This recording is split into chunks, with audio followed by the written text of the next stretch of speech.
బంగారాన్ని విడిపించి ఆ రోజు ఆన్లైన్ రేటుకే మేము కొంటాం. Sharma gold company.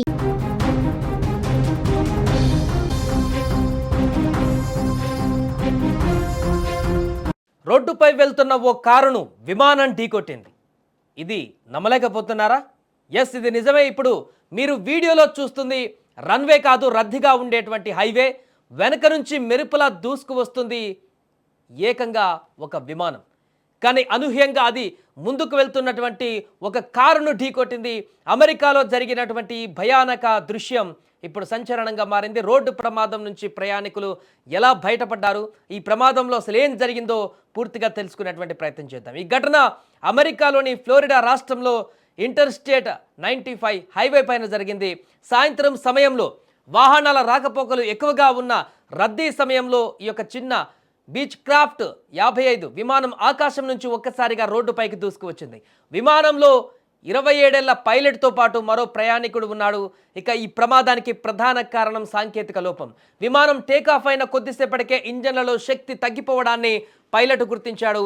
విమానాన్ని సురక్షితంగా ల్యాండ్ చేయడానికి చుట్టుపక్కల ఎలాంటి ఖాళీ ప్రదేశం దొరకపోవడంతో వెంటనే దీంతో హైవే పైన ఎమర్జెన్సీ ల్యాండింగ్ చేయాలని నిర్ణయించుకున్నాడు. కానీ ఈ ప్రయత్నంలో అనూహ్యమైన మలుపు చోటు చేసుకుంది. ల్యాండ్ అవుతున్న విమానం వేగంగా వెళ్తున్నటువంటి టయోటా కామ్రీ కారును బలంగా ఢీకొట్టింది. విమానం చక్రం కారుపై పడడంతో ఆ దృశ్యం చూసిన వారికి వెన్నులో వణుకు పుట్టింది. కారు డ్రైవర్ 57 ఏళ్ల మహిళకు స్వల్ప గాయాలయ్యాయి. ఆమెను వెంటనే ఆసుపత్రికి తరలించారు. అయితే విమానంలోని ఇద్దరు మాత్రం ఎలాంటి గాయాలు లేకుండా సురక్షితంగా బయటపడడంతో ఇదొక నిజంగా అద్భుత దృశ్యంగా మారింది. ఈ ప్రమాదం కారణంగా హైవే పైన ట్రాఫిక్ గంటల తరబడి నిలిచిపోయింది. హైవేపై ల్యాండ్ చేస్తూ కారును ఢీకొట్టడం అనేది ఊహించినటువంటి ఒక సంఘటన. ఈ యొక్క ప్రమాదం పైన FAA మరియు NTSB విచారణకు ఆదేశించాయి. ఈ ప్రమాదం కేవలం అదృష్టంతోనే ముగియలేదని, అత్యవసర పరిస్థితులలో పైలట్ తీసుకున్న సరైన నిర్ణయం, అలాగే భద్రతా చర్యలు పనిచేశాయని కూడా అధికారులు తెలిపారు. ఏదేమైనా కూడా ఒక రోడ్డు పైన విమానం ల్యాండ్ అయినటువంటి ఈ భీకర దృశ్యం అనేది అమెరికన్లను ఇప్పుడు షాక్ గురి చేసింది. ఇలాంటి సన్నివేశం ఇంతకుముందు ఎప్పుడు కూడా చూడలేదు.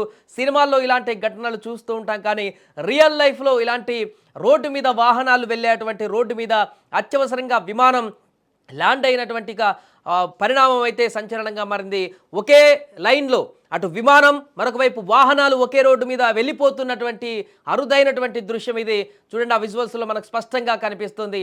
ఆ చిన్న ఎయిర్ క్రాఫ్ట్ అనేది రోడ్డు పైన అత్యవసరంగా ఆ నేషనల్ హైవే పైన దిగవలసి వచ్చింది. సాంకేతిక లోపం కారణంగా వాహనాలతో సమానంగా, వాహనాల లాగానే ఇది కూడా రోడ్డు పైన ప్రయాణాన్ని కొనసాగించేటువంటి ప్రయత్నం చేసింది. ఇంతలోనే ముందుగా వెళ్తున్నటువంటి ఒక కారుని ఈ యొక్క వేగంగా వస్తున్నటువంటి విమానం కంట్రోల్ అంతవరకు ఉన్నటువంటి కంట్రోల్ మేరకు కంట్రోల్ చేసినప్పటికీ కూడా ఆ ముందు వెళ్తున్నటువంటి ఈ కారుని ఆ విమానం ఢీకొట్టడంతో భారీ ప్రమాదం సంభవించింది. అయితే ఈ ప్రమాదం అదృష్టవశాత్తు ప్రాణాలు ఏది ఎక్కువగా పోయినటువంటి ఘటన జరగలేదు. ఆ కారు డ్రైవర్ మహిళకు మాత్రం కొంత తీవ్ర గాయాలయ్యాయి. అటు పైలట్, అదేవిధంగా ఆ పైలట్తో పాటు ఉన్న ప్రయాణికుడు మాత్రం సేఫ్గా ఉండడంతో ఈ యొక్క భారీ ప్రమాదం అయితే విషాదకరంగా మారకుండా కొంత నార్మల్గానైతే ఉన్నటువంటి సిచ్యువేషన్ కనిపిస్తుంది. కానీ అనుకోని అటువంటి ఈ యొక్క అనూహ్యమైనటువంటి సంఘటన అనేది ఆ తోటి ప్రయాణికులను, అటువైపు వెళ్తున్నటువంటి ప్రయాణికులను కూడా ఒక్కసారిగా ఉలిక్కి పడేలా చేసింది. అసలు మనం రన్వే మీద ఉన్నావా, లేకుంటే నేషనల్ హైవే రోడ్డు మీదనే ఉన్నామా అనేటువంటి ఒక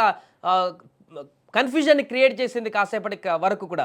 ఆ తర్వాత ఆ విమానం అక్కడికి వచ్చిందనేటువంటి పరిస్థితిని గుర్తించి ఈ యొక్క భారీ ప్రమాదం నుంచి బయటపడ్డాని చెప్పేసి మిగతా ప్రయాణికులు కూడా ఊపిరి పీల్చుకున్నారు. ఇక వెంటనే అప్రమత్తమైనటువంటి అధికారులు, పోలీస్ సిబ్బంది అంతా కూడా ఆ హైవేను మొత్తం కూడా కొద్దిసేపు బ్లాక్ చేశారు. అటువైపు ఏ వాహనాలు రాకుండా ట్రాఫిక్ను మళ్లించారు. కొంత ట్రాఫిక్ జామ్ కూడా ఏర్పడింది చాలాసేపటి వరకు. ఏదేమైనా కూడా ఈ యొక్క ప్రమాదం అయితే ఇప్పుడు సంచలనంగా మారింది.